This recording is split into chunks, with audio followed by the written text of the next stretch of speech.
Well, okay. Okay, we're ready to start now. Ready to start. Okay, I'd like to welcome Councilmember Saxton and Councilmember Jackson, Councilmember Wilson, and Councilmember Holbert. And now we are just going to go, like to welcome all of you for this meeting tonight, and we are going to have a public comment meeting period right now. You get 3 minutes each, and just state your name. And if there's something that you want to say, and it goes over 3 minutes, then there's papers up there that you can fill out and give them back to us. So does anybody have any public comments before we announce who our now council member is going to be? Okay. So how do we go about doing this then? Okay. So it's for the consideration of, and so you can discuss it or you can call for a vote. So we can discuss everybody that we interviewed. Yeah. Okay. Anybody have any discussion? I Do do, you want actually, anything to say? Okay. if that's okay. Alexis? Yes. So throughout this whole process, it's been a couple weeks. It feels like so much longer, but there's been a lot of public input that has come to us as a council through, we've been approached or we've been emailed, and I've really appreciated the insights that have come from the public on that matter. One of the things that has come up even, starting 2 weeks ago up till now that I have really, really thought through a lot is the thoughts about the election results and how that should bear weight on our decision tonight. So it's not something that I had considered right off the bat, and so I appreciated that thought that came forward because I did think about it a lot. And what I've come to kind of realize is that the election and the results, the election was not a controlled study that was intended to evaluate the reasons why a vote was cast or wasn't cast for a specific person. And so I fear just kind of looking at the results and taking that number and applying it to a different situation.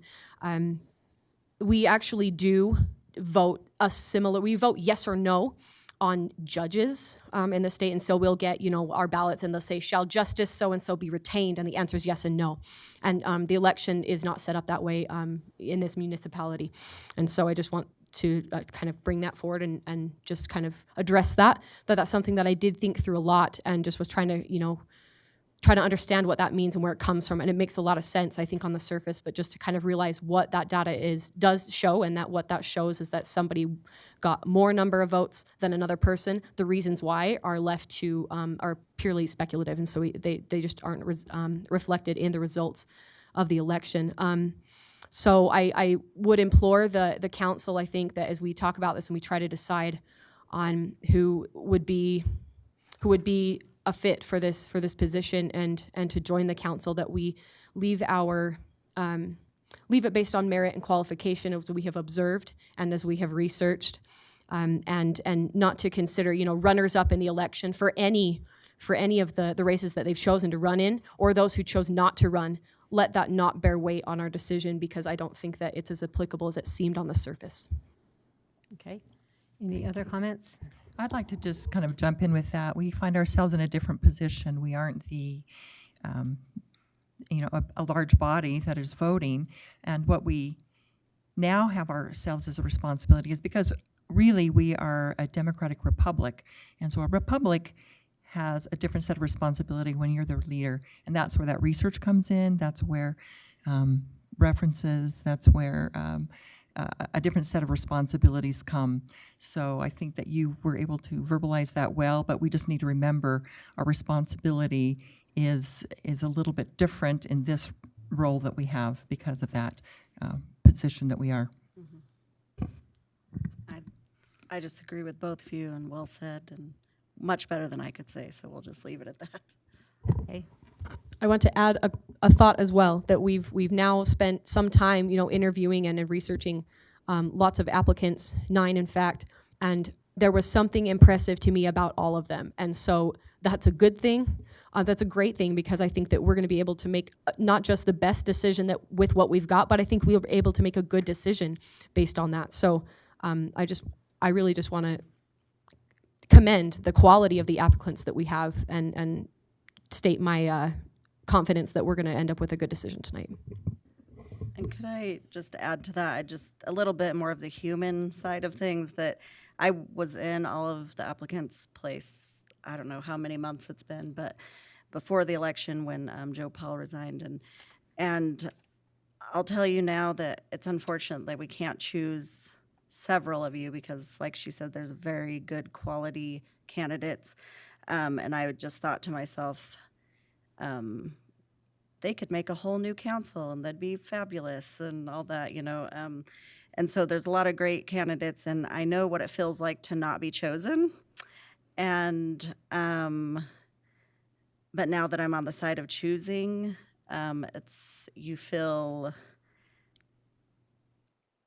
it's a lot more difficult than you think, and you probably will be upset if you don't get chosen. I was for at least a couple of weeks. It was painful for me, and but then I just put my head down and went back to work and got involved in the community and did what I just do. So I just want to say that as well, that just because you don't doesn't mean that it won't turn out later in the future for you. So Right. So I thought there were so many candidates that could fill this position, and very qualified people. And I just think it's going to be a tough decision, because there's a lot of them that would be fantastic to be on this council. And I just hope those who don't get chosen, that this is a 2-year council position, so in 2 years, there'll be some other council member positions that will be open, and we would hope that you would put your hat in to run for that. And in the meantime, come to council meetings, get involved, and the more you learn about how a council is run and how the city runs, I think the more experience you will have, that if you do run again, that much more knowledge you will have, that when you go around and campaign and you can tell the citizens, I'm ready to be on this council. I've learned this, I've done this, and I think that the more that we are familiar with your faces also, and familiar with you coming to council meetings, I just think that would be a plus for you for the next time that you run. And hopefully that if you don't get chosen today, that you will put your hat in 2 years. So any other comments? Yeah. I've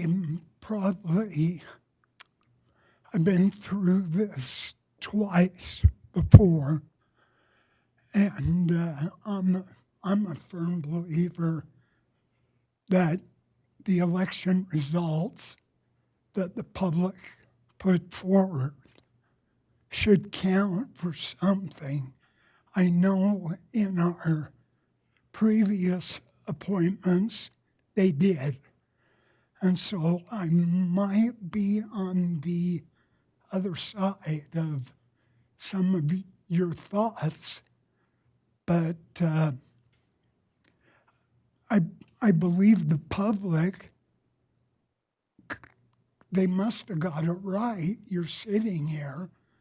So why would we discount what the public thinks now? And so, again, I don't mean to be a pain, but I just want people to know that these people that got election results stood up and put their name on the ballot and ran. And something's got to be said for that. And so that's where I'm at on it. Right. Thanks. Okay, thank you. So now do we have to do a motion to go into the vote, or? I've never done this before. Yeah, you just call for a vote.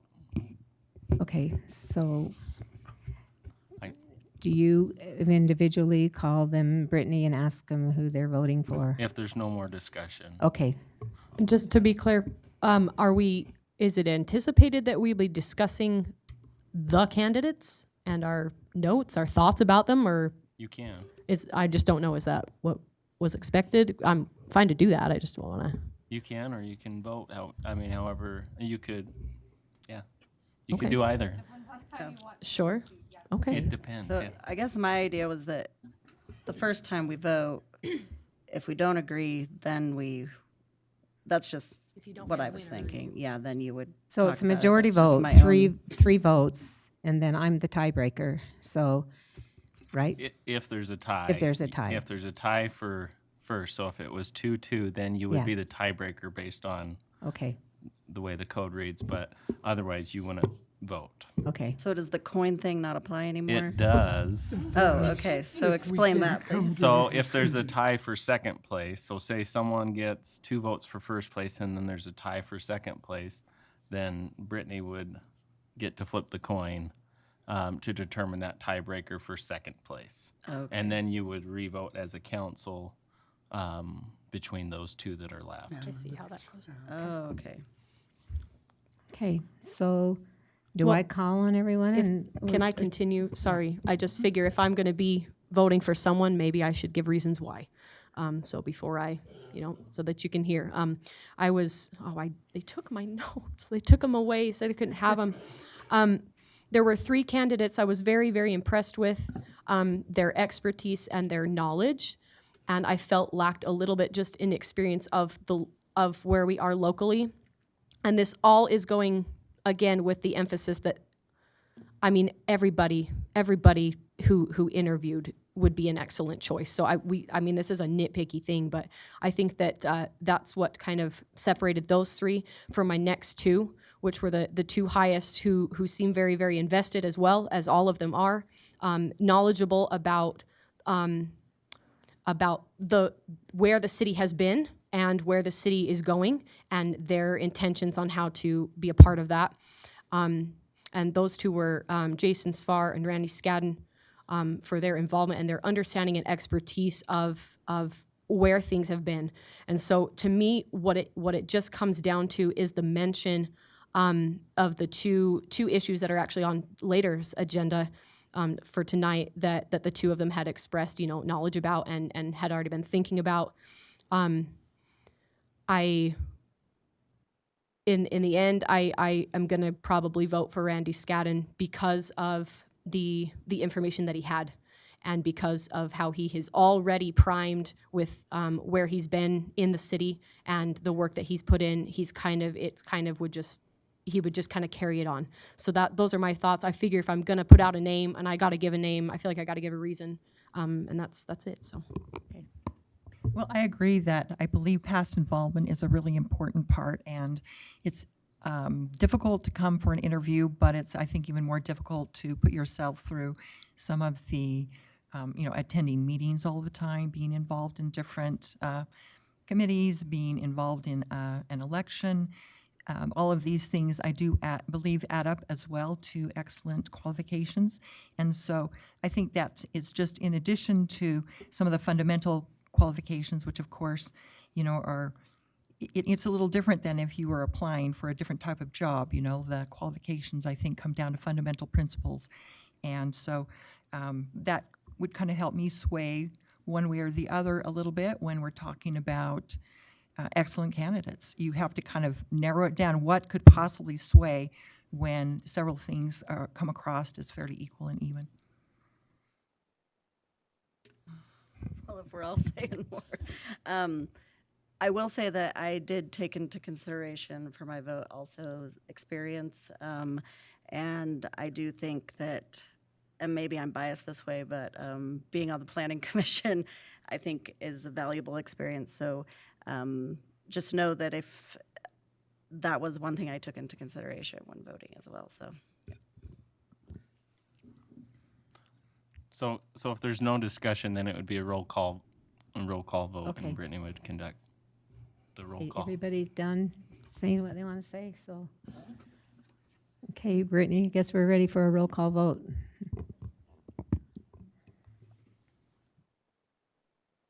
Councilmember Saxton,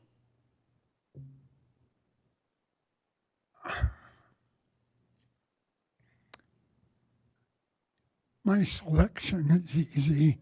It's based on history and tradition. And I think our appointment should go to Mike Van Applen.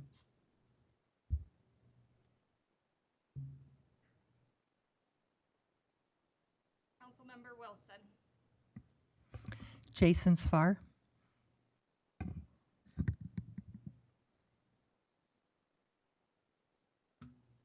Councilmember Holbert, Jason Svar.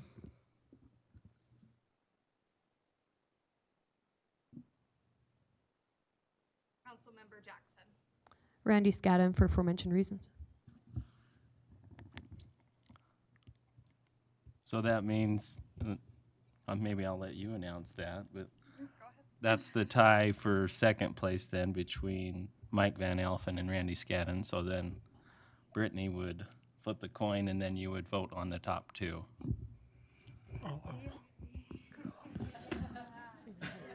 it's bad. Shield. Yes, yeah, so who's heads and who's tails? Okay, And yeah, I would write it. sorry, I'm writing as well, sorry. You want them to pick? You just assign.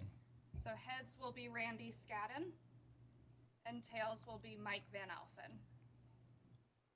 Then I would just Yeah. flip it down here and just let it fall. Not gonna go well. Close your eyes. The worst.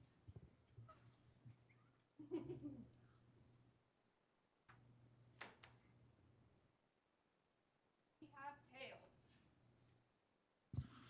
Okay, that was Mike Van Alphen, That right? is Mike Van Alphen. And so now, does that mean?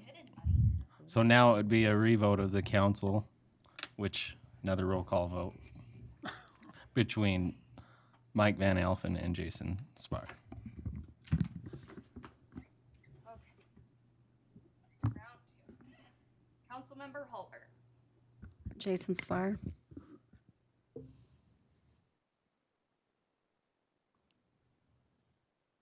Councilmember Jackson, Jason Svar.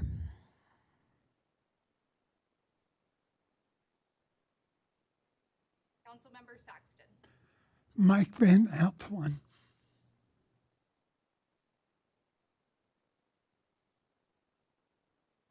Councilmember Wilson, Jason Svar.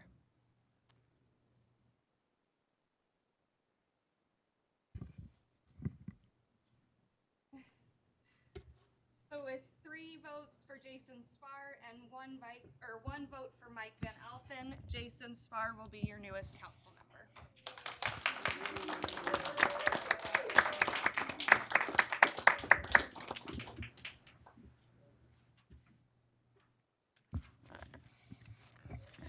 Now, So you're- Jason, they're going to swear you in.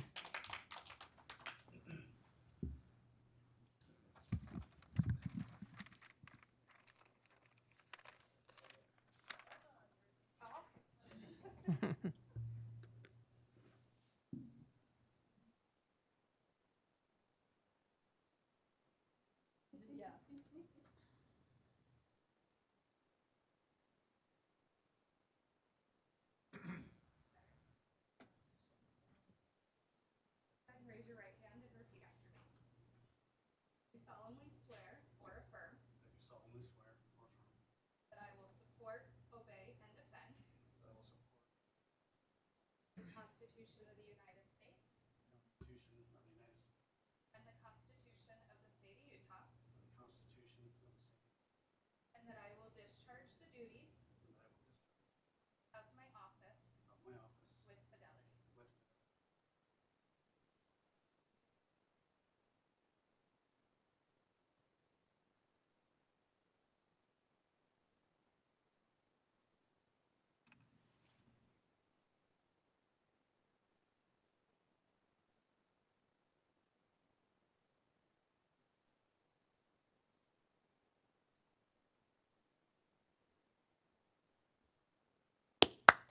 Thank you, Jason.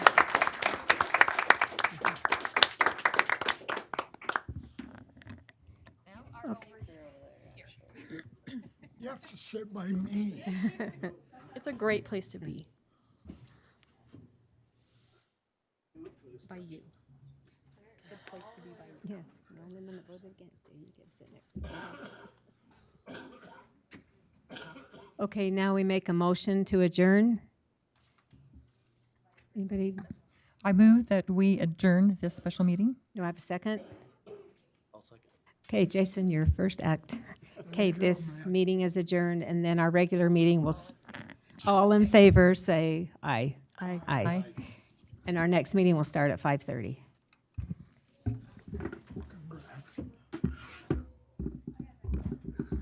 get my booklet now.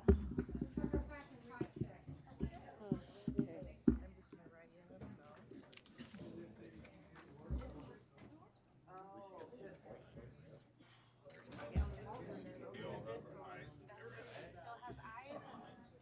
I can lose a coin.